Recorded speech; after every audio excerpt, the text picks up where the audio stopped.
Well, let's get started. Good evening. Thank you for joining us for this very special evening. My name is Guy Walker. I am the president of the Endowment for Youth Committee.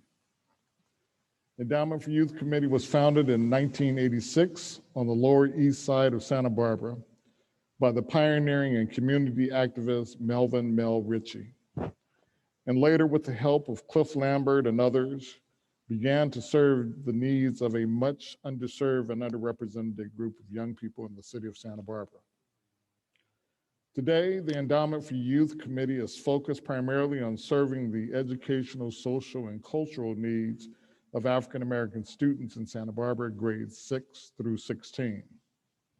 Additionally, we believe that we are uniquely positioned to help improve the overall quality of life on the Central Coast by bringing resources to our community that will provide a better understanding of issues that have historically had an adverse impact on the underserved and underrepresented in our community. We bring these resources to the community using a platform which we call EYC Presents. Through our various partnerships and collaborations, we will be able to bring speakers and performances that are designed to raise awareness and to promote community through shared experiences and common goals and our common objectives. Tonight's event is a perfect representation of that type of collaboration. This evening would not be possible without the support of some of our partners and friends. I want to publicly thank some of those friends.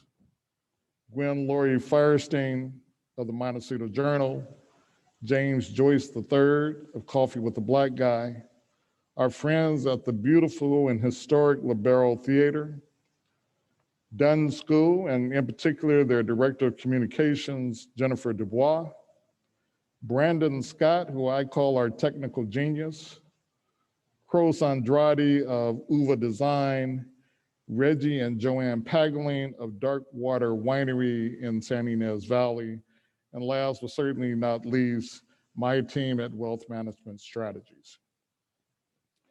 Of course, we ask you to join us this evening in order to introduce and welcome someone new to our community. Dr. Kalyan Balaven is the incoming head of Dunn School. Dunn is one of several independent schools on the Central Coast. Dunn was founded in 1957 and serves a co-ed population of middle and high school students. It has both a day and boarding population with students who come from all over the country and internationally. Kalyan is coming to us from Northern California, the Athenian School located in Danville, California, where he currently serves as Director of Teaching and Learning. Kalyan has an extensive background in whole student education and has a track record of building innovative programs, including the Inclusion Dashboard Consortium, a group of some 120 schools recognized by the National Association of Independent Schools. He also serves on the California Association of Independent Schools Accreditation Board and is a liaison to the Mastery Transcript Consortium. He began his professional life as a lawyer, and during a particular difficult case, he realized his true calling in education. Eric Niles, head of the Athenian School, summarizes Kalyan Balaven's, Athenian's Director of Teaching and Learning, is a community leader, an incredibly able and innovative administrator, and a master teacher. In experience, demeanor, and commitment, he is fully prepared to be a head of school.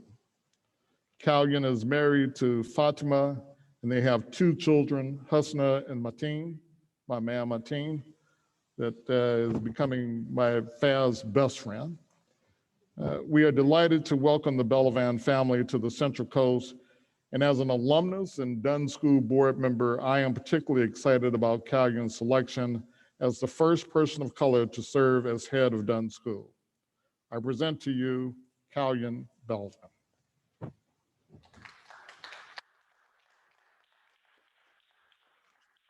Thank you, Guy.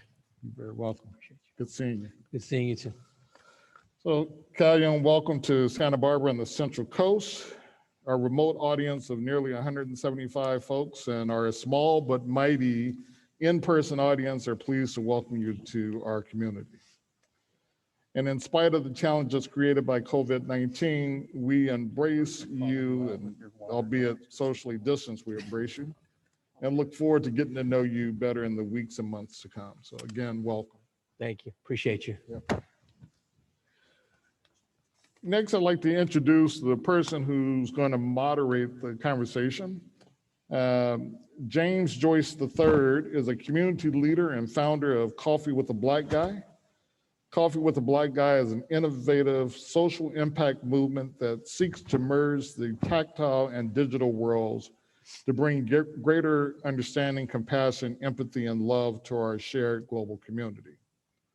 For much of the past decade, James has served the people of Santa Barbara as the district director for State Senator Hannah Beth Jackson. James has served on various advisory boards in the area and was a founding advisory committee member for Impact Hub Santa Barbara.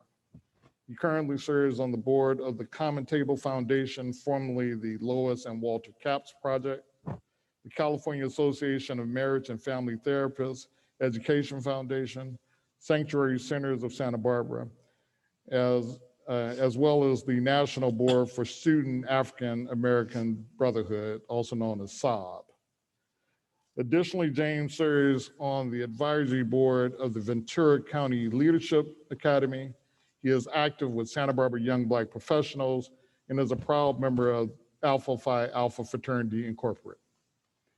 Forbes magazines featured James and his work with Coffee with a Black Guy in a piece published during the COVID outbreak. He has been recognized for his outstanding leadership in aiding anti-racist conversation and has served as a guest speaker for various corporate and nonprofit organizations around the country as we search for answers on how to coexist in more respectful and equitable communities. In short, James knows how to have hard conversations in ways that help all sides grow. James is helping to bring people together in Santa Barbara and really across the state and the Central Coast. With all his experience in community building and collaboration, it is no wonder that earlier this year, James took the bold step in announcing his candidacy for mayor of Santa Barbara. I am honored to call this man my friend and my brother, and I am pleased to ask him to come take his seat for this important engagement with our guest of honor on the topic of inclusion as a model for a more resilient community, a private-public collaboration. James Joyce III. Thank you so much, Guy. I appreciate it. Absolutely. Welcome. Thank you. Welcome. Well, all of that. This is just a conversation. That's right. This is just a conversation. Gives you a little bit of background on kind of who we are and kind of what our goal is here today. But I think that at the root of both what you and I have connected over the past few weeks is that at the root of all of this, it just starts with a conversation. That's right. And so that's what we're doing here as you're kind of getting kicked off in our community. We're welcoming you to our community. That's right. Great appreciation to our sponsors, EYC, the Libero Theater, and all the others who have been very supportive of these kinds of conversations because as we said, it's the start. Right? And so let's go ahead and tell us, like, what is the start? Like, tell us a little bit about your background. Where are you from? Where were you born? Where did you go to school? Like, all at once, right? All right, fair enough. I'm a public school product. So public schools all the way through to law school. And never even thought about independent schools before. Geographically, geographically Bay. Okay. And growing up in that vein, I never knew the independent school world existed. I think it existed in film. It existed in literature.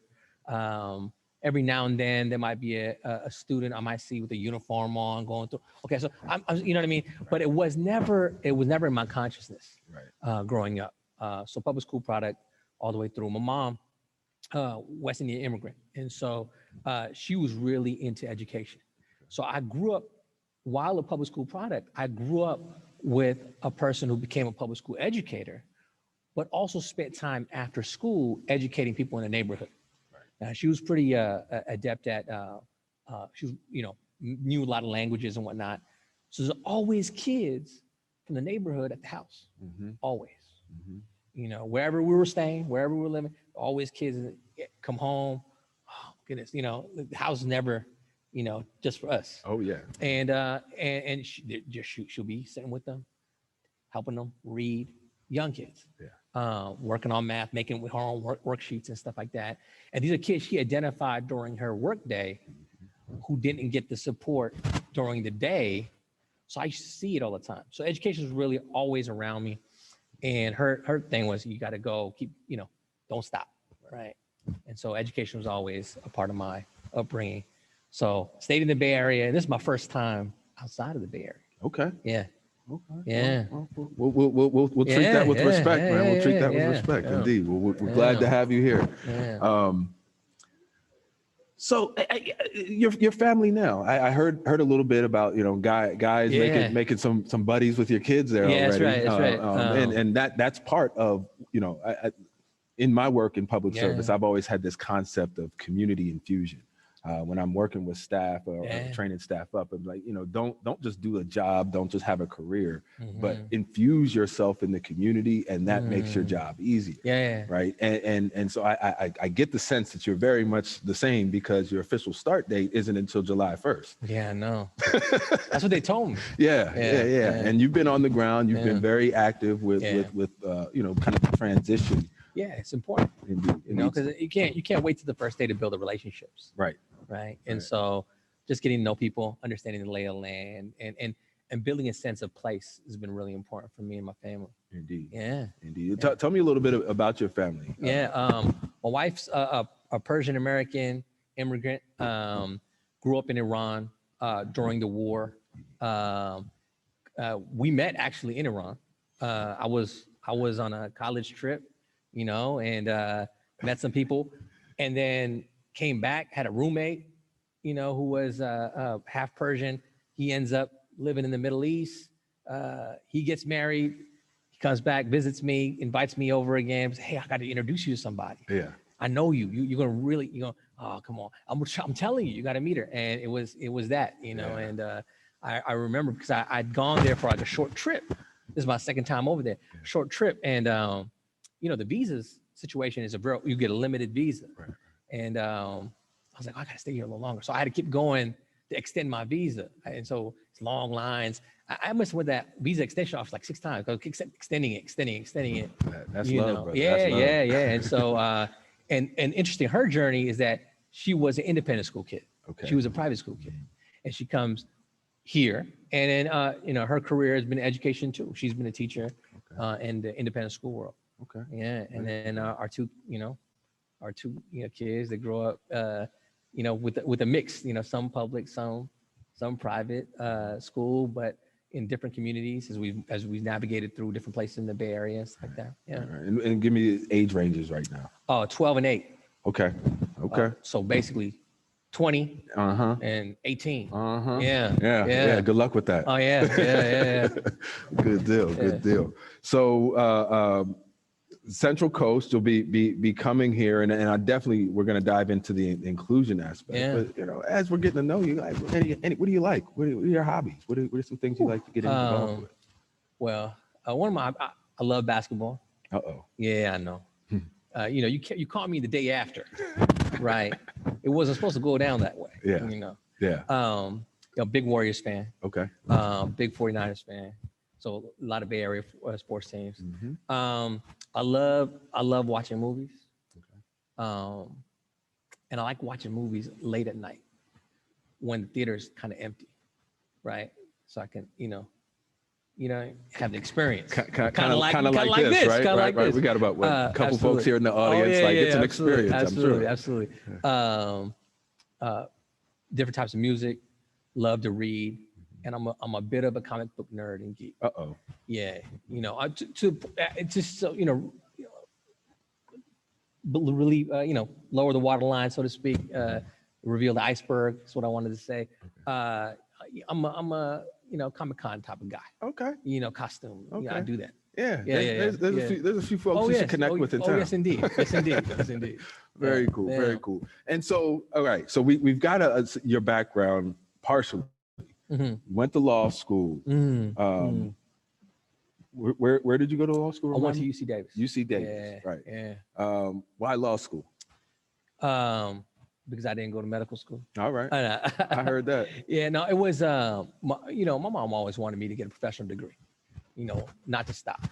And so when she said go, keep going, and I didn't know where that would lead me, and I thought I would, make an impact being a lawyer. And as soon as I got to law school, the experiences were such that I realized that this might not be for me, Right. but I didn't want to be defeated. Right. I was like, I'm gonna, finish this up, and I tried my hand in a few things. I tried my hand in the prison law clinics and immigration law clinics, and it was just really challenging. Where I would work really hard, but I was working within the parameters that were, given to us. And there might be a situation where someone is facing something serious and really heavy. And despite all the hard work couldn't change that. Right. And it was frustrating. At the same time, while I was in law school, I was also teaching classes. And meanwhile, in the classroom, I'm having all this impact, right? And students are coming up to me and say, oh, that was really transformative, and I'm going to go to college, I'm going to do this and that. And so I started to realize I could make greater change class by class than I could do case by case. Right. Right. I heard that. Yeah. And being nimble and flexible enough to do that pivot. Yeah. And not what do they call it, like not having the prescription dictate how you're going to move forward in the world. Absolutely. I think that's something important, and I'm sure we'll get back into that, because a lot of the principles that I'm aware of at Dunn School, where you'll be going, it ties directly into that, right? And so you end up seeing that the better impact, I guess, walking in your passion, walking in your path, is more in the educational space, right? Then how do you find a niche in inclusion, kind of known within the industry as a leader in inclusion? Well, I think my education in inclusion began with my education in exclusion. Right. I think every human being fundamentally knows what it feels like to be excluded. Yep. Every human being. And there's folks that are excluded on a larger scale based on the ways in which we've constructed society, right? Which is also a form of exclusion. And going through public school, and I emphasize that, and that was, it's important for me that, folks understand that. Going through public school, the classroom is comprised of the world that's around me. It's not comprised of the people that have access, it's everyone. And in that sphere, you encounter different forms of exclusion. It could be as benign as you're the last or not the person picked for whatever's happening. Right. It could be that, no one sees your hand raised, right? But it can also be insidious. It could be you're being targeted based on a misread of the way you act by an educator who's well-meaning, but thinks you're misbehaving. But maybe you're not really misbehaving. Maybe you don't. Now, the tone I'm picking up, you didn't read this stuff in a textbook. No. Okay, right. No, this is lived experience. It's lived experience. Right. And so going through realizing that. And so that's the first layer of education. And then there's things that you pick up as and when I went to undergrad, it was a history degree, but it was at Cal. And so at Berkeley, a lot of ethnic studies classes and all of that. And so there's exposure, academic exposure too, which is some of the language behind it. But really, let's strip it all down to that feeling, right? It's this acrimonious taste in your mouth. Man. You know what it feels like. Right. This, and it stays with you. Right. And there's moments that everyone, when you revisit that moment, you shudder right now, right? And so I never want another student to go through that. And that was the impetus behind inclusion. Right. It's like, if there's a way for us to prevent that, if we can be so empathic that we understand that everyone in the classroom, every student that's in our school needs to be taken care of, needs to be seen, needs to be heard, needs to be valued. If we could do that, and they can feel included in the promise of whatever mission the school said it was doing, oh my God, that's beautiful, right? And so it's and it seems insurmountable, but it's possible. Right. You know why I know it's possible? Right. Because every single person can mention the teacher who touched them too. Oh, absolutely. Yeah. Absolutely. Yeah. Right. Yeah. Right. Understanding those areas of opportunities, points of influence. Yeah, absolutely. Yeah. Right. No, that's deep and appreciative, and that's the kind of passion that we need in our educational spheres. Yeah. Not everybody with the same focus, right? Yeah. But I guess we kind of went to the 201 class without starting at the 101 class. Right. So we started at inclusion. The 101, I guess, would be diversity, right? Right. And I guess my understanding and my explanation as to why diversity is important, right, is I have a good friend of mine. He's a history major and really into history, and so he kind of got me into watching old World War II documentaries and things. And so we were watching some stuff about dogfighting and how the planes during the World War II era. They always had two planes, right? You had your main pilot, then you had your wingman. The wingman's job was to cover your six, because as a pilot, you can't see what's on your 6 o'clock. So you need somebody to cover your six. The thought process of what, I'm with you. right? Yeah. The thought process of diversity Yeah. is to cover your six. You don't know what you don't know. You don't know what you can't see. And in order to be effective, you have a 360-degree view of, where whatever it is, whatever the environment is that you're utilizing, right? That improves your view and improves your ability to make decisions because you see more things. Yeah, and it requires a few things. I think that's where inclusion becomes important in relationship to diversity. We can talk ad nauseum about the research that's out there as a diversity makes you better, right? Companies are realizing that. Schools are realizing that. The diversity actually furthers the outcomes of whatever enterprise you're involved in. Well, it can, but there's a secret ingredient that's missing.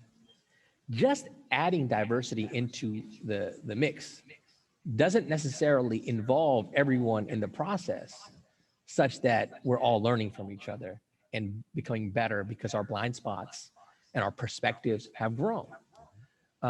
And so one of the things that's interesting is, let's go back in time. Before diversity was part of the conversation, it was multiculturalism. All right, multiculturalism, this is really important. We need to cover all the cultures and different parts of the world and so on and so forth. So you know what we're gonna do? You know what we're gonna do? We're gonna have Taco Day. And Taco Day means we're multicultural. Right, that's the egregious bad example, right? And some schools were like, no, we're gonna change curriculum. We're gonna add this, we're gonna do some field trips and we're gonna do, and did that. But they realized we can't be multicultural unless we have diversity. Right. So, okay, let's focus on diversity. That's great. Now we have the people in the room. But why are they in the room? Are they in the room so they can to make your brochure and your website look better? Is that why they're in the room? Or are they in the room for a different reason? How do you really involve everyone? And so that idea of involving, the sense of belonging, how do you develop that? That's that variable of inclusion, right? You know, it's that gap, right? That's deep. Now, this inclusion model that you brought forth to independent schools. Yeah. Tell me a little bit about that and kind of, I guess, kind of like the elevator. Okay. Conferences on this as well. Yeah. In short,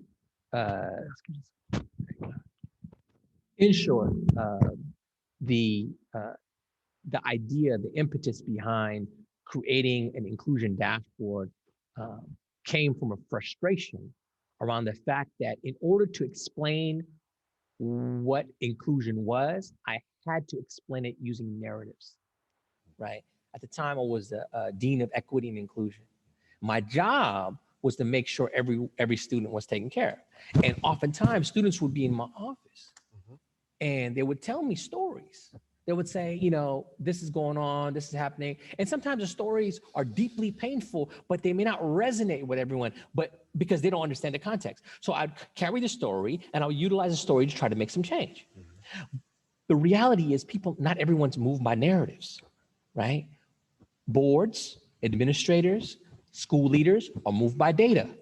So I was like, how can I capture this in data? So I started look to the universities. You saw Cornell, you see Berkeley, the Cal State system. They had started to measure inclusion, start asking questions, and started cutting it against diversity metrics in order to see where the gaps occurred, and started to make changes as a result. I was like, schools should be able to do this. And so we chased after it. And we went through a process to create that. And as I went through the process, I was encouraged by my head of school, contact other schools doing it. As I calling up all these schools, they were like, oh, can you tell us can you share your day? And so slowly, by word of mouth, a consortium formed. And initially it was like 6, 7 schools, first retreat, 20 schools, second retreat, 60 schools. And, the last retreat we had 126 schools. Right. No, yeah. And it appears that there were various metrics that went into this, right? Yeah. Give me a snapshot of Right. some of those metrics. So the first and important question you need to ask the community is, what does it mean to thrive?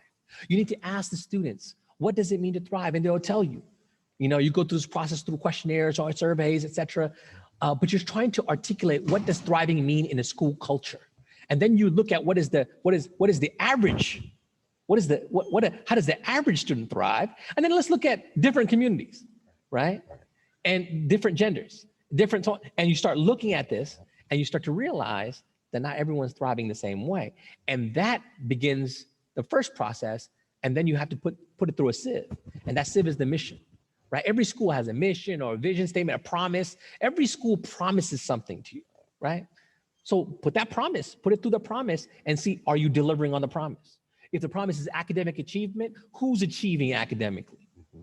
If the promise is teacher-student relationship, who has relationships with teachers and who doesn't, right? So look at the promise and then evaluate it, right? Mm-hmm. We're talking about perception, right? At the end of the day, a dashboard, an inclusion dashboard, is a narrative. It's just a stronger narrative, right? So one of the ideas, or one of the principles of Dunn School is the whole student education, right? And that's the territory you're stepping into. Yeah. How do you see inclusion as part of that mission? Oh, it's core to it. And it's core to it because, okay, so let's take whole student education. A lot of people use that language, whole child education, whole student education. What do they mean? They mean not just educating the mind. They mean going beyond the mind. Sometimes they'll articulate, it's the physical readiness, moral readiness, emotional, all different aspects of what makes you a human being. And that schools have a role to play in that. That's whole student education. Most schools have that language, but most schools don't go deeper than that. If you go to Dunn, what's beautiful, Dunn has core values, where it actually like, okay, this is how we do it, right?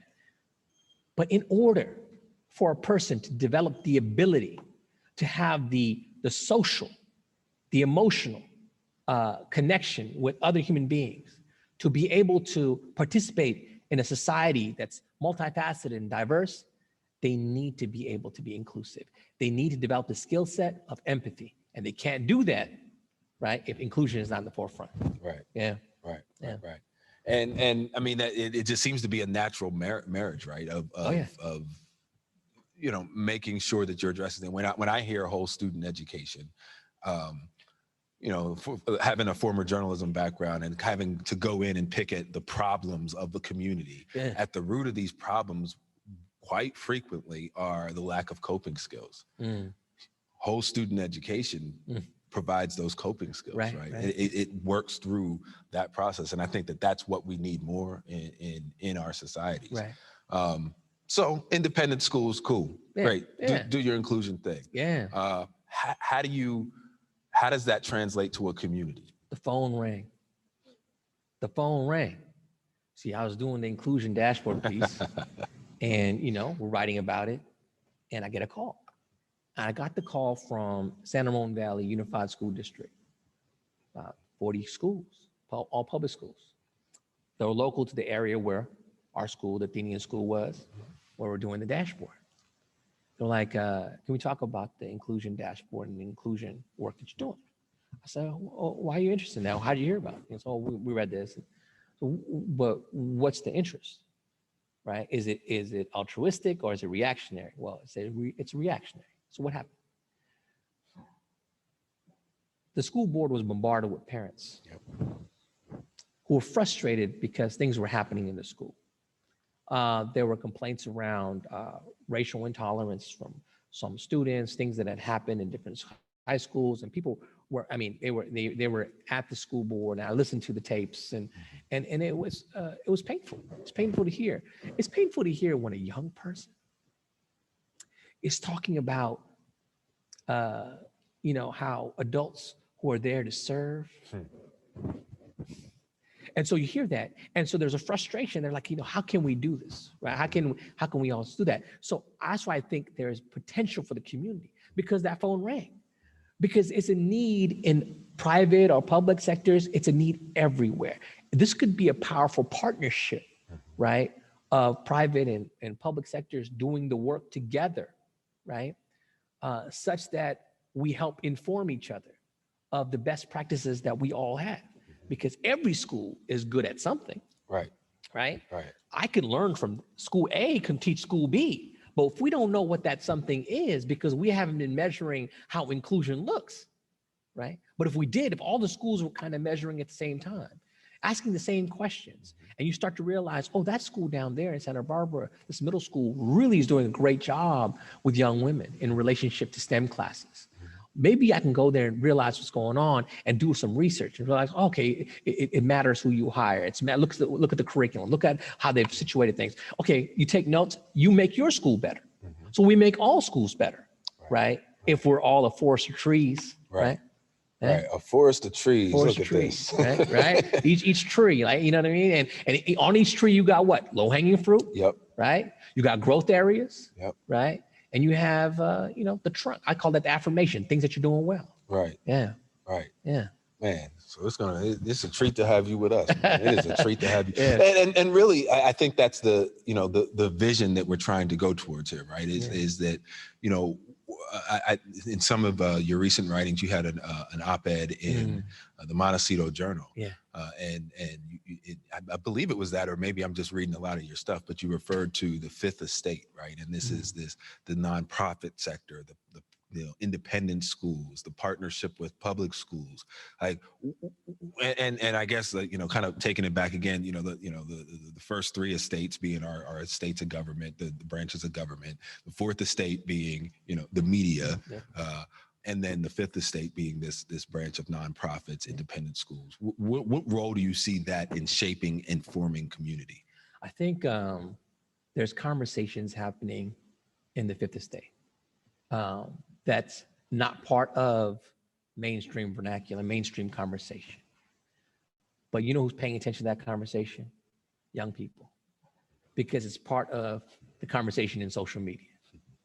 And if you want to incorporate young people now in this day and age, you can't feed them a promise from the 1950s, 60s, 70s. You can't. We have to do better, right? And in order to do better, we have to individualize the attention that they're seeking. Think about TikTok, Instagram. It's about individualized attention. Right. So this is me. This is my story. This is who I am. See me. But if you start to treat children like some sort of, industrial product, right? Which schools have been designed, right? They stamp them, It's not a widget factory. Graduated, right? They stamp you, right? Factory line. But if we say, no, we can't, the idea of standardizing everyone is an old model. We have to individualize. We have to see each student for what they bring, all their layers of their identity. I started, right? We're talking about all the surface stuff. Oh, you're married, public school product, all this kind of stuff. Then I dropped the waterline and said, oh yeah, Comic Cons. You're like, oh, right? But see, I dropped the waterline. That was me telling you something about me that makes me vibrant and I have a lot of passion for and fun with, right? Yeah. Students are doing that all the time. But if you don't validate that part of their personality, then why would they actually be there, be engaged, be themselves, being, right? Yeah. I mean, realistically, thinking back on your own educational experience, for me, like, that's what kept me coming back. Yeah. Right. You know, it's not the formal education in the classroom. It's those connections that you have with friends, with teachers, with, you know, faculty members, and it's the stuff below the line. That's right. You know, the administrator that comes to all the sporting events and cheers you on. Oh, yeah. You have a in relationship Absolutely. with versus the one that never shows up. That's right. So consistency. There's something to be said for consistency as well. In building that relationship. Yeah, Right. yeah.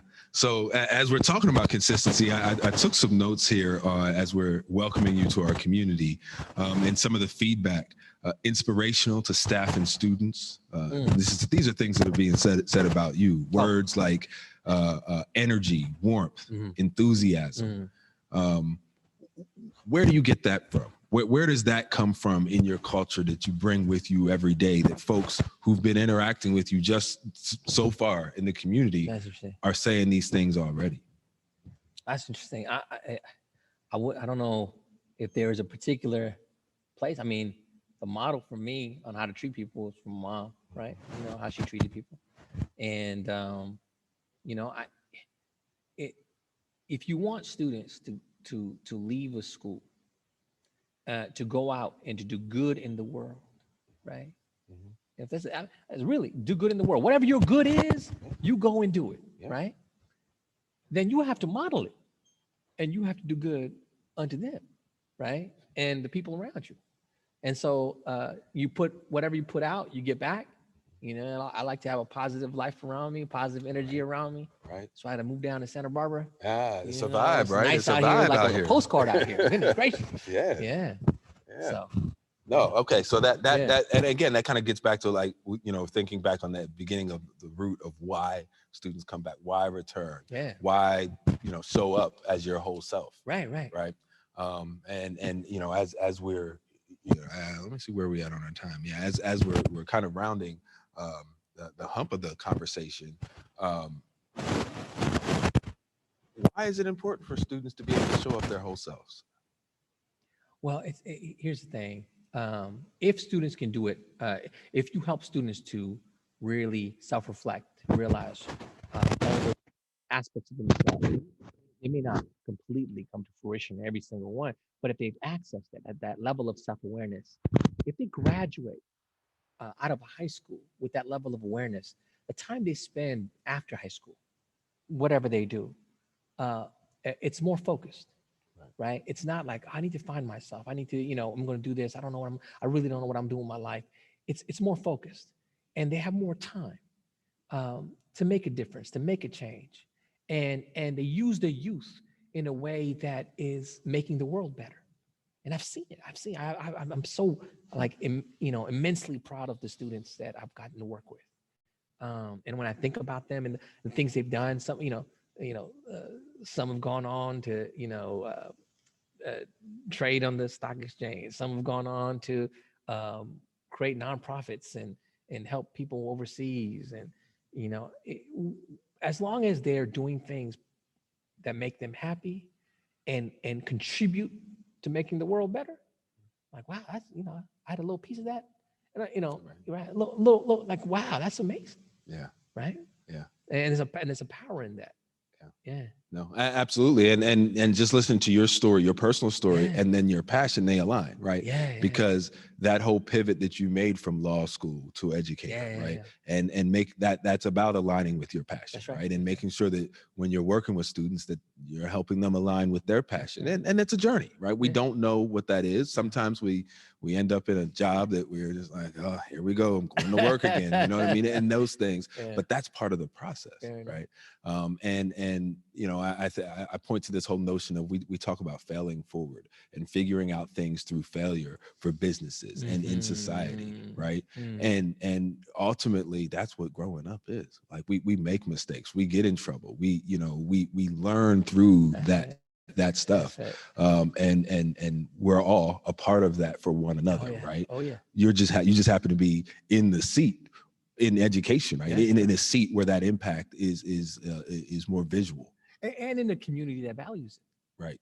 Which is also important, right? And it's interesting if you think about this area.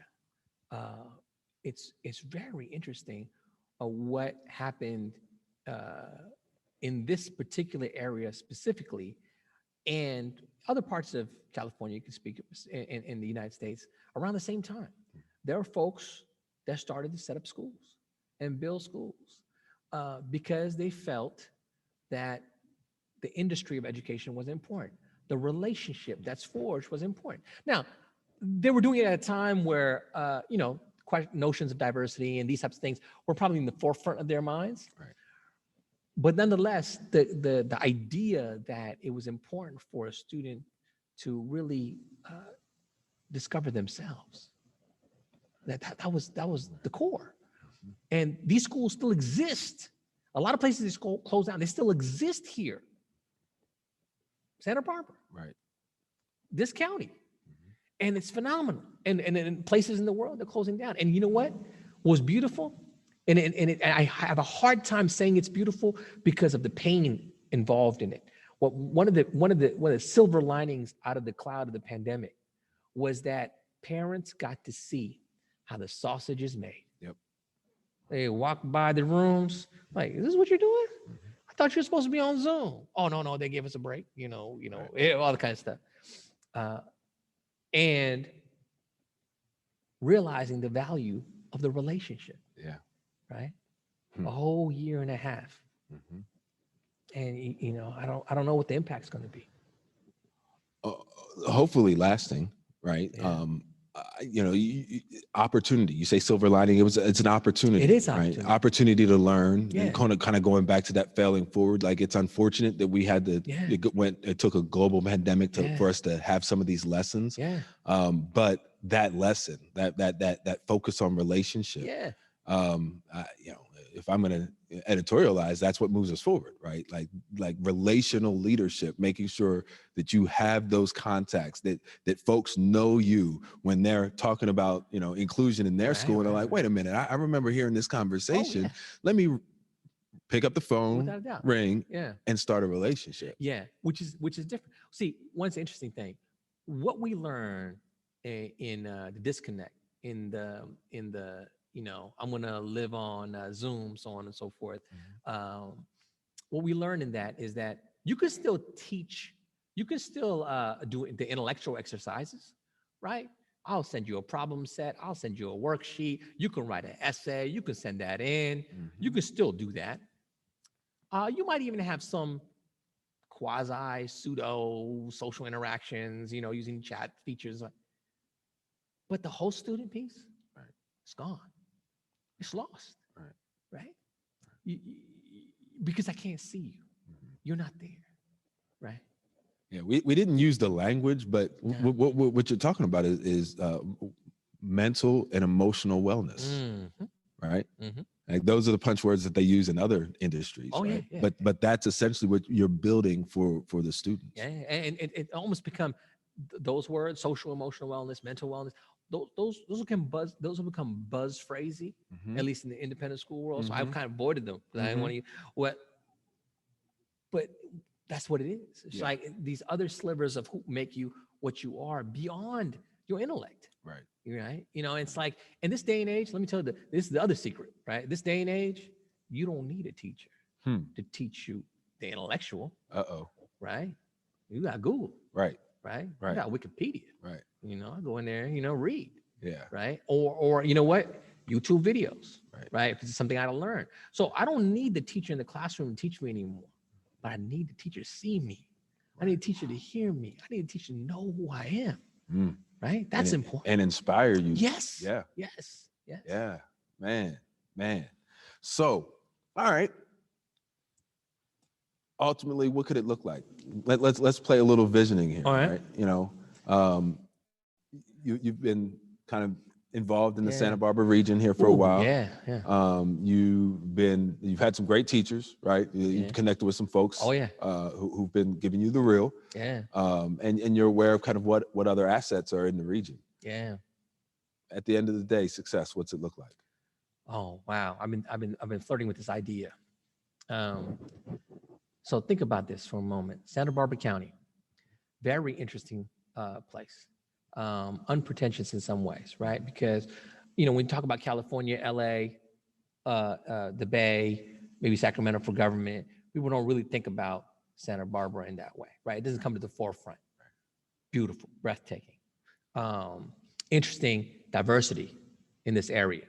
The presence and the power of the indigenous community in the area is unique to other parts of California, other parts of the United States. So you have a lot of interesting elements already at play. You also have a flight right now from folks from the Bay Area and LA moving in, right? You can tell my housing prices, right? They're coming, they're coming. I've heard them say we've become a Zoom town. Oh yeah, the Zoom boom. No doubt. So all that's happening. So you have a very interesting mix in terms of population. So what I've been thinking about is an interesting idea. The idea of an inclusion lab, right? That the lab is Santa Barbara County. That where the experimentation happens are all our schools.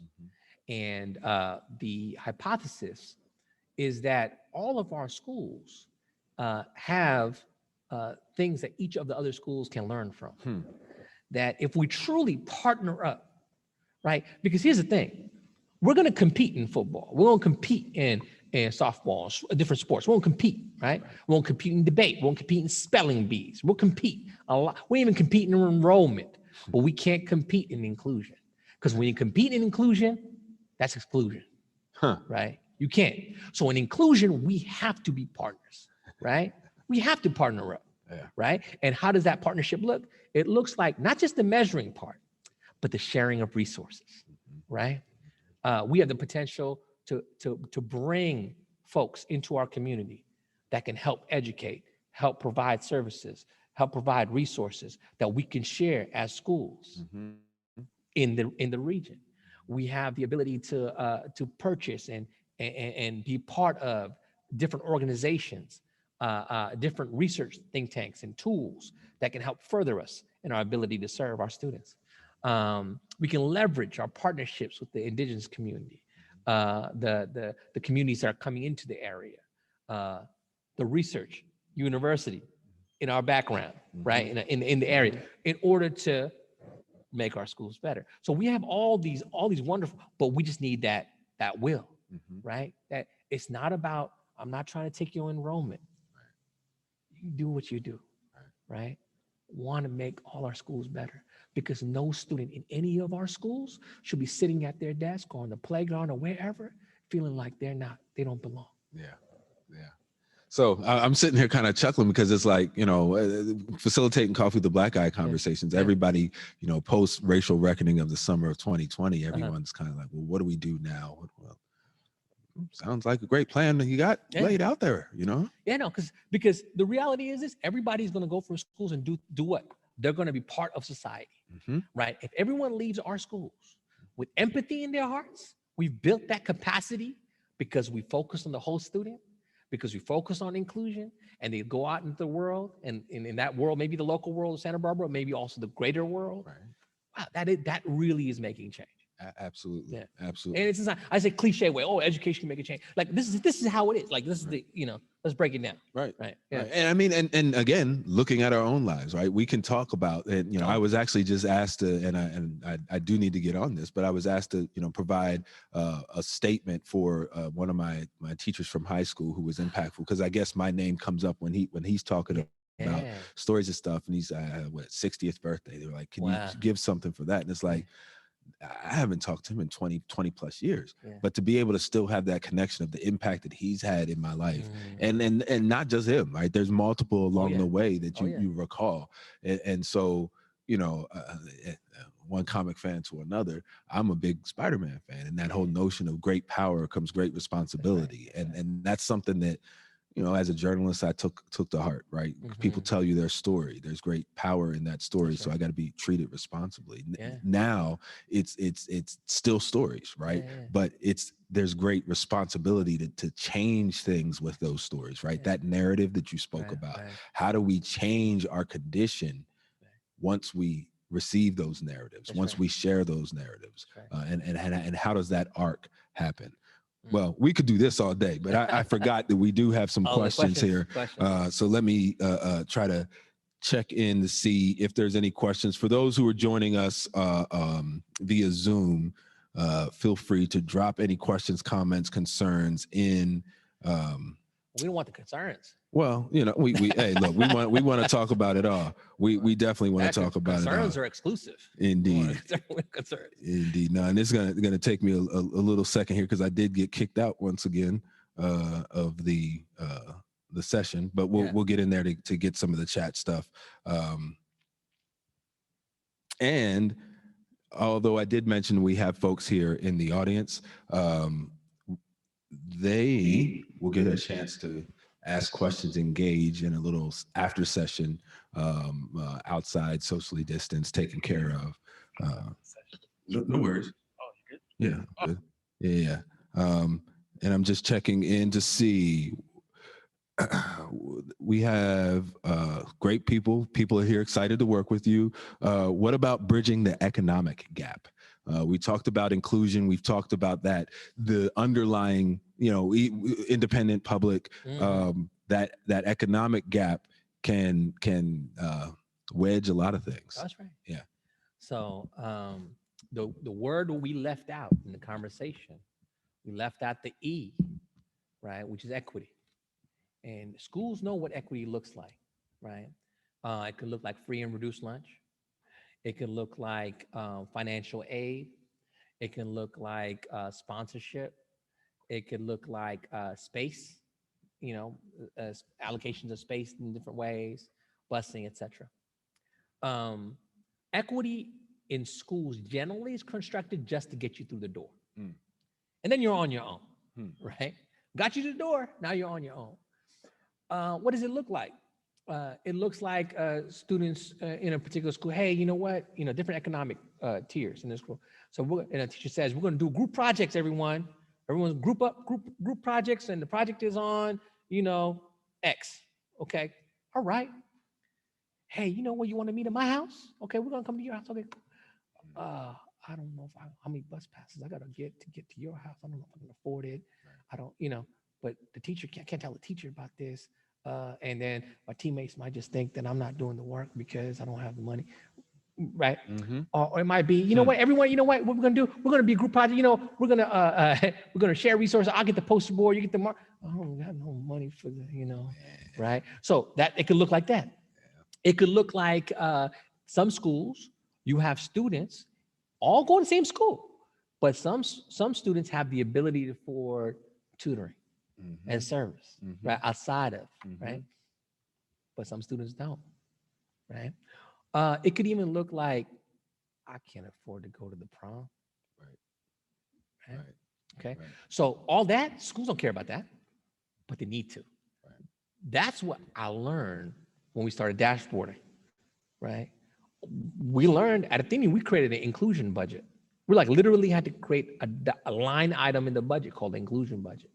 And what it paid for? It paid for dances. It paid for supplies. It's stuff that wasn't part of, that we weren't already doing, right? We realized you got to do that. And I think schools need to realize they have to do that. But if we partner up in a particular way, we may not need to lean so heavily into the dollar amount sometimes, because in a partnership with different schools, we might be able to help our students get to those outcomes, right? Inclusion lab. So, well, now I'm stuck on this notion of an inclusion budget, right?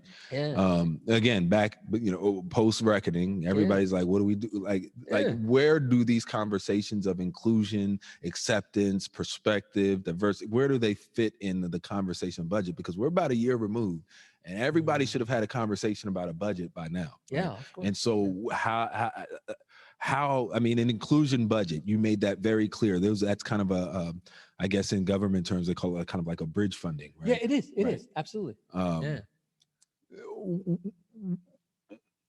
going to ask why that's important, but I'm going to also answer that. I've been working with, there's a school in the area, they brought up this notion of bling culture, right? And when you have students who may not come from a privileged background, and they're put into an environment where the majority of those have the economic means. When parents come pick them up in the Tesla, it's the bling culture. When they're going on vacations over the summer to Tuscany, right? That's bling culture. How do you help overcome that? Okay, so most schools do what? They pretend like it doesn't exist, right? Let's just throw some cognitive dissonance in the mix, and let's pretend like it's take 2 cognitive dissonance and call me in the morning, right? And so that's what most schools do, right? And then if they don't do that, what's the next step they do? Let's try. Okay, no one can bring a car to campus. No one can do, right? No one, because trying to hide it again. But why not the opposite? Why not? Why don't we have a fund for students who can apply for it, who can actually travel in the summer? That we have dollars for that. Why not do the opposite? Right? And that type of thinking is somehow revolutionary, because we're still operating the deficit, right? Model. And what if we moved around money to be able to do that? Right? It really at the end of the day is moving around money. Right. Going from a deficit mindset to an abundance mindset. Like, for example, I was working at one school, and the students were on financial aid. And we didn't want to talk about who the students were on financial aid, but everybody knew who the students were on financial aid because of the computers they had that were issued by the school. You see? So why not get them the computer that everyone else has, right? You see what I'm saying? So these are things. Yes, this costs money, right? So how do you get those dollars? I think philanthropy is a significant piece in this, but it's also that when you got the call for your 60th birthday of your teacher, got the call. That's a call that you're giving back of your time. And you may not have treasure to give back in this moment, but you have time to give back. You may also give back your talent. But we need those that leave to come back and give back, right? Because that's the community, right? Because you go out in the world, whatever you have, your time, your talent, your treasure, you come back and you build, right? And we have the ability to do that. I think also that partnership piece, I've seen it in terms of sharing resources. I'll give you an example. 3 or 4 independent schools, and I think there's some public schools in the Bay Area. We had wanted some speakers, right? But we couldn't afford all of them. It's like, okay, you all take care of that one, and we'll invite, right? Now we got the benefit of all of the folks, right? And we're sharing the wealth. That sort of thing. And that's just one example. But it takes creativity, ingenuity, and honestly, why not do the ideation with students? Hearing you explain that, I went back to the vision that I had in my head when you were talking about, coming home from school and seeing your mom working with all these, right? Inclusion budget. She won't get paid though. Well, right. But that was the baseline of that, understanding that there was a need there, and putting the pieces together, like advancing that idea to put money behind it, right? And I think that's the important thing, and we can follow that. Okay, wow, we got some good questions coming in here. Audience too. Okay, what is your approach to educating youth about empathy and inclusion as they navigate their world of social media? Navigating the world of social media. I think it begins before the social media is navigated, right? In other words, if you begin it afterwards, it's almost a reactionary piece, right? To understand social interaction like this before you go and try to understand the social media interaction is important, because there's more depth to this. There's more texture to this. So that when I go from here to that form of communication, which is more contrite. It's tighter. It's harder to read, right? Into like what was, sometimes have you gotten a text before where the comma is not misplaced? You're like, I can't believe what they said. Or like, we all have grandparents, the all caps. You're like, oh, they're screaming at me. Yeah. But you see, there's a lot of emotional intelligence lost because of the format in which to build that layer first, and then build that so they have greater capacity. That's number one. Number two is schools don't incorporate social media education. Yeah. Why not? Yeah. Why not have students control the school's social media? Why not have students take pictures of what's happening in school and that be the social media arm of the school, right? That's your school Instagram, right? That's your school. Like, we're talking about what's going on in school today. Yeah. Why not do that? Yeah. What's the danger in that? Right. Right. I don't see any, but it sounds like Yeah. they would label that an innovative idea, Right, but it seems real common sense. Should be part of the inclusion lab. Right. I think yeah. He's onto something there. Yeah. Got a question from Bruce about how can the business community partner with local schools to achieve their a wide vision of inclusion. I think you hit on that a little Part of bit. it, but I'll throw one word out: the internships. Yes. We don't currently have the capacity to accept questions from the audience. We do not have microphones for the audience as we're social distance. These questions could be included in the after session, or if Warren is able to help grab the question, maybe we can populate that from the audience into the chat. The folks at Santa Barbara Middle School will be reaching out to hook up with you. I got a note here that they're all in for this Santa Barbara Inclusion Lab. Love it. This recording will be made public afterwards. I think we're talking about where, but keep an eye out on what were we talking about? Social media for that. Chances are it'll be on the Coffee with the Black Guy YouTube channel. We're working on those details. Yes, and thank you for that as well. There's a thank you in here for taking the topic further and sharing creative choices to various scenarios instead of just talking in generals, which we do hear a lot of times, folks, particularly when we're looking to make change. So here's a question. What are your thoughts about Dr. Tracy Benson's author of Unconscious Bias in Schools, focusing on starting conversations in our schools? I'm not familiar. I'm not either. So, but at the root of what I do, I agree with that, right? You know, the conversation starts it, right? And if we're starting at an issue of whether it's unconscious bias, whether it's inclusion, diversity, start with a convo. All educators, I think, are also learners too, right? So we all, as you engage in the whole student process, you also engage in the whole person analysis of yourself. You become a better human being. It's part of the process. And so you have to engage in your unconscious bias, right? That you have. And there are some folks that have done more in recent years a lot of research on the brain and over time and its interactions with people and how it can shift the ways in which you approach and see things and stuff like that. And so I haven't read that particular work, but I would say there's a lot of research right now that the work around unconscious bias is crucial. Right? You drive, you check your blind spot before you change your lane, right? Right. But when you teach, you don't. Right. But you should, right? You should. Yeah. You absolutely might hit somebody. should.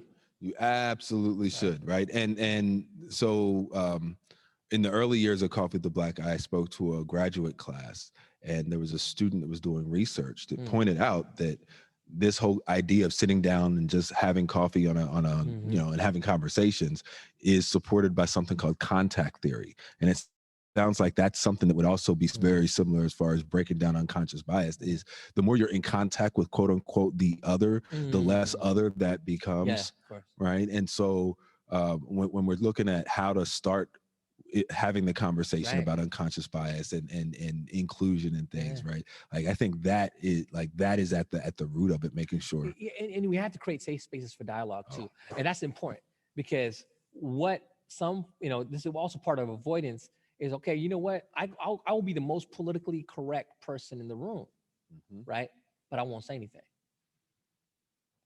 Right? Yes. Right? Yes. And so honestly, think about all the relationships you built for a moment, right? Anyone at home, right? Anyone listening, think about the strongest relationships you have in your life right now. You've had arguments with those people. You've had disconnect with those people. You've had moments of hurt with those people, but you built around that and you became stronger as a result. So why can't we expect that there's going to be moments of disconnect, but we have to navigate it in order to build a strong community, right? And we can't have that unless we're unafraid to actually have conversations, right? I don't understand. I don't know why. And look, I'm going to ask a question. It may offend you, and I hope it doesn't, right? But I'm curious, right? And we should teach our students how to ask those questions. Yes. I hate this question when people say, where are you from? Right? I hate that question, right? Where are you from? Right. Right? What is that? What do you mean? So, but what you really want to know is, what's your story? Right. Why don't you ask me that question? Right. I'll tell you. Right. Right. And so that's the thing. How do we ask the right questions? We can teach that skill. And then we would also ask the right questions. And you make it sound so easy, though. It sounds like it, right? Sounds it, right? Yeah. Indeed. So we're rounding out some of the questions here. And so how do you get families who feel they have already done their part for inclusion privately, but into also helping in the school that their children attend? And so folks that feel like they've read the books, they've watched the documentaries, they've checked that box, let's just educate our kids. Time, treasure, talent. You got one of those, right? See what can you contribute your time, right? If you've done all the work, right? Come on down, help out, right? We use your wisdom. Share right? about your journey. Share it, right? If you have some talent, right? Hey, and if you've done it, right, in another capacity, you got some treasure, use some treasure, always, right? Yeah. So that's the other thing. I think everyone has in the very least can give a little of themselves in that capacity. Yep. Yeah. Good deal. All righty. So a good question from Lisa is, how do you imagine connecting with the large Latinx community in Santa Barbara County? I think that public-private partnership is key, right?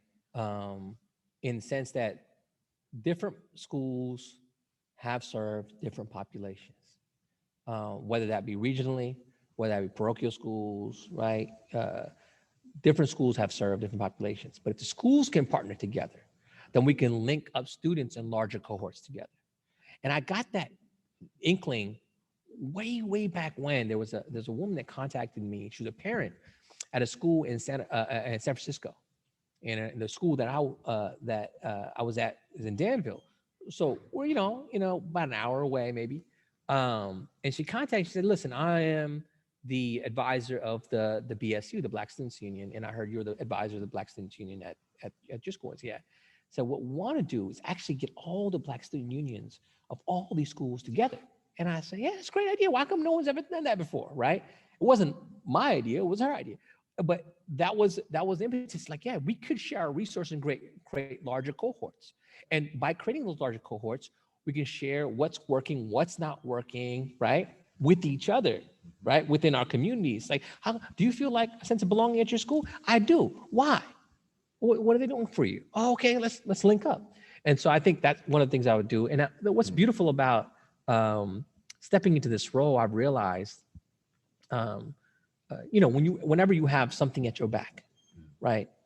The Dunn School community, going back years, the alum of Dunn, the very students have gone through, the educators, the teachers, the professional community at Dunn, and the folks that are tied to it. Sometimes I have the Dunn mask. I wear the mask now, right? This is Dunn School, and people start, hey, right? And so you get that and say, so that community is tied to a lot of the vibrant individuals in this area and beyond. And so when you come into a role like mine, and there's different heads of school, I hope on this call and others I'll meet in school leadership roles, they represent not only that moment in time, but the entire continuum of that school and that those communities that come before. That's another way that we build a partnership with local communities, Latinx community and beyond. Right. Yeah. Right. Dope, dope, dope. Okay. Do you feel that like these ideas are too radical for a place like Santa Barbara? Is Santa Barbara going to be readily acceptive of these changes? Well, you know what? It's radical only when it's, to me, I go back to that original principle, the idea. Everyone knows what it feels like to be excluded. If you ask any single person, no, I don't care what political background you are, religion, not faith, this, that, whatever, you ask anyone, is that a feeling that you want a young person to go through, feeling excluded? So no, okay, start there, right? That's not revolutionary, right? It's only revolutionary, seen as revolutionary when you don't understand it and you want to label it as such. And one of the reasons you can't is because a lot of, academic speech, different types of research, different types of jargon, phrases, people have brought it, let's strip it all down to the base thing.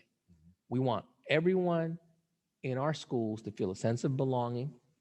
We want to get them there because we understand what inclusion looks like and we want to give it some weight in our schools and invest in it. And we want everyone to leave our schools to be able to do good in the world, whatever they define as their good. That's not revolution. Nobody's going to challenge that. Right. Yeah. Right. Well, I mean, and it also goes and hits on the idea of once you know better, do better. Yeah.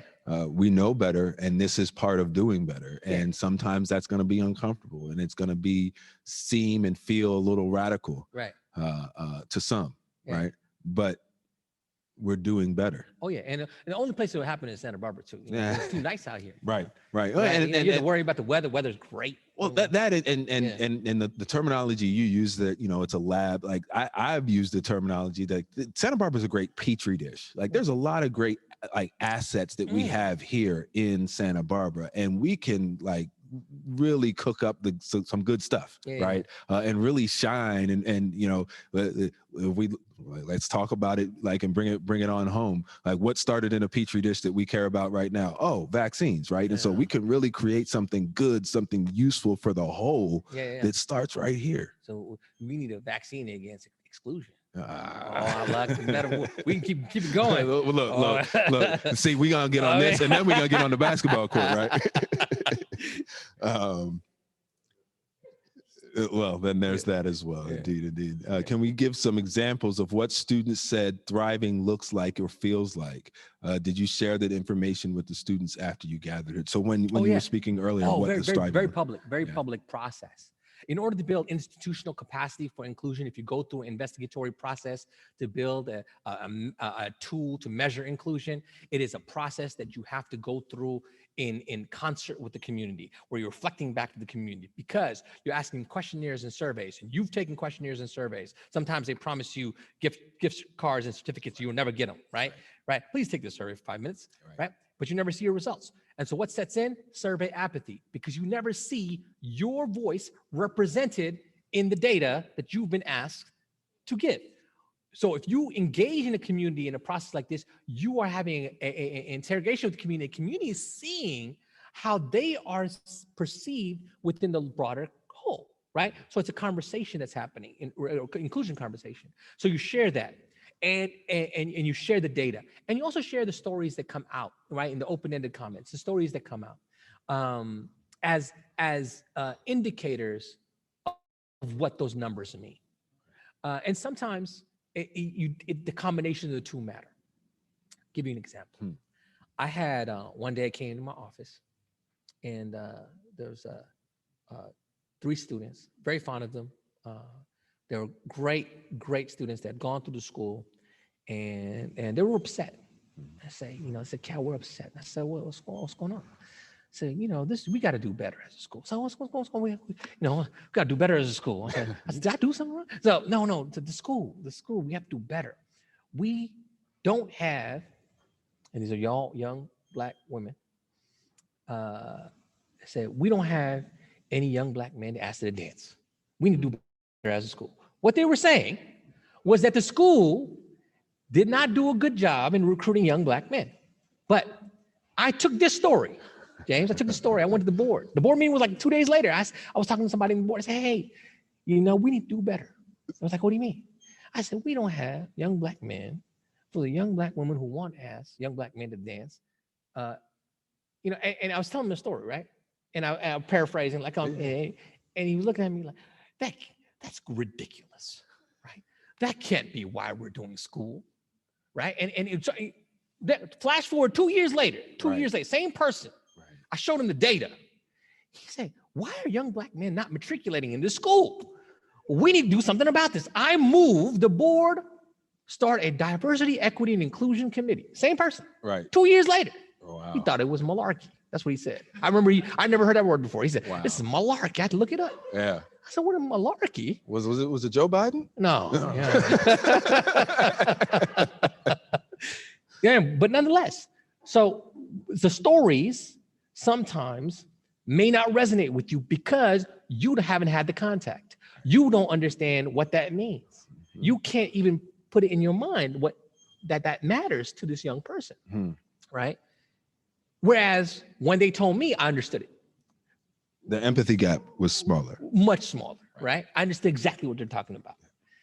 And so that piece is, and when he said it's a malarkey, let's go back to that moment. I didn't understand his disconnect. That's on me, right? Why did he have the disconnect? So there was a learning moment for me that he couldn't fathom it until he saw the numbers, right? Why? Because he thought in those terms, right? And the numbers matter. So there was something for me too to learn, right? And so that's what's beautiful about that disconnect, that moment. We're very close now, right? And I revisit that moment with him. We laugh about it. But what's beautiful is that it was a moment of us looking at a problem in a school together, having a disconnect over what that problem was, walking together, realizing, and then trying to address the problem, right? Yeah. So you don't get to some place where you belong or where it's beautiful without a little discomfort and friction. Of course. Right. Of course. Huh. Yeah. That's a great model. Yeah. That's a great model. Yeah. And I think, and one I've pointed out that exists in nature, right? If we think about anything, like we don't have the electricity to power this place without both positive and negative ions, right? We don't have, it's not just yin, it's yin and yang, right? We don't have just black, it's black and white, right? And so to be able to have this dichotomy of both positive and negative, I think is a model that we need to look at and explore. It's not all going to be peachy cream, right? We are stronger as a Santa Barbara community because we've had challenges together. Yeah. Tragedy as a community. Moving forward. We have better connections, relationships with individuals. I think the class is over. We figured it all out, right? Good. I do see that there's some questions that continue to populate in, and also understand that for the interest of time, we're not going to sit here and pontificate all night about these things because I definitely could and would love to. But understanding folks have other things to do, and also how can folks get a hold of you? Well, moving down, be at the Dunn School, and whether that want to navigate through Dunn or hit me at Balaven at dunschool.org. That's going to be where I'll be. I'll be moving into the Valley. I'd love to meet with people, especially as we're coming out of this, come out to Santa Barbara, and all over Santa Barbara County. I really want to connect with folks. Right. I want to spend the summer really connecting with the members of the community and feeling a sense of place, right, with everyone. And whether that be through food, through activities, or we can have a lot of, or through coffee. Yeah, I want a mug. I can dig it. I can dig it. We'll get you taken care of. In closing here, you do talk about, I'm glad you brought it back to food because that was a reminder. There was something that you shared that kind of gave a great image of inclusion, right? And it takes it back to your family, right? Your daughter, she likes to fix food. She likes fix food. Everybody, we're all foodies. We love food. Music to my ears. Oh my goodness. And we love having people over, right? So that's another way you can connect. Come on over. But if you're coming over to our house, we're going to ask you a few questions. We're going to ask you about if you have any food allergies. We're going to ask you if you have any dietary restrictions based on religion or culture, stuff like that. And then we're also going to ask you what you like to eat, right? And the reason we do that is because we don't want to serve anything on that table that you can't partake in. And if schools approached inclusion the same way, you never serve anything on the table that not everyone can partake in, right? Man, Then that's inclusion, plain and simple, right? There's lessons to learn from all around us. We just got to open our eyes and pay attention. That's right. Absolutely. Yeah. Cal, a very good pleasure. Welcome to our community. Thank you. To our sponsors. Thank you to EYC, the Libero Theater. Thank you to the Montecito Journal. Who else am I forgetting here, Guy? Help me out, brother.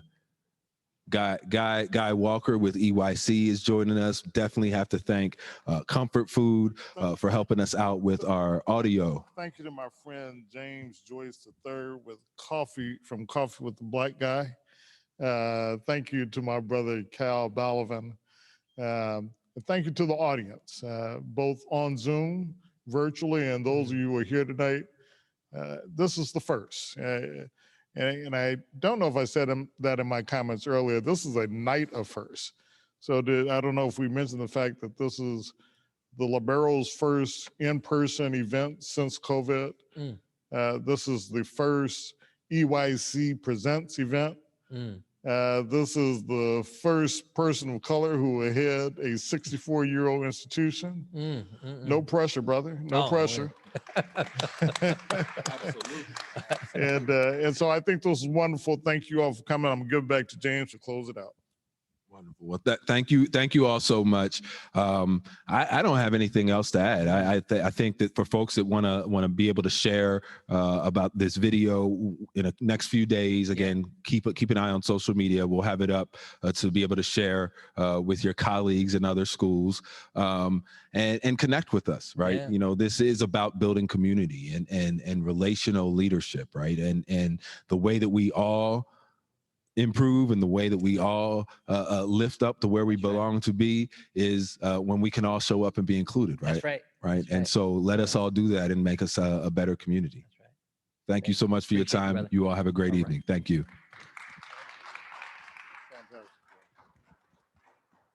Thank you.